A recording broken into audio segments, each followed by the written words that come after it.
Hello बच्चों। आज हम लोग उर्दू बाल भारती तीसरी जमात का लेसन नंबर 5 9 का चक्कर इसके सवाल जवाब हल करेंगे।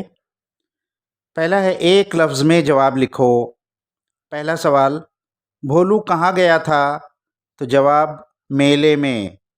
दूसरा, भोलू ने कितने गधे खरीदे? जवाब, 9। तीसरा, गधे पर बैठकर भोलू ने कितने गधे गिने? जवाब, 8। इसके बाद है एक जुमले में जवाब लिखो। पहला सवाल, भोलू ने मेले से क्या खरीदा? जवाब, भोलू ने मेले से 9 गधे खरीदे। दूसरा, थोड़ी दूर चलने के बाद भोलू को क्या ख्याल आया?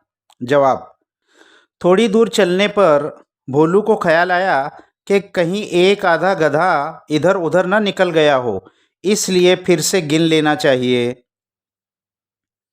सवाल नंबर 3, भोलू गधे से नीचे क्यों उतरा? जवाब, नवा गधा तलाश करने के लिए भोलू गधे से नीचे उतरा।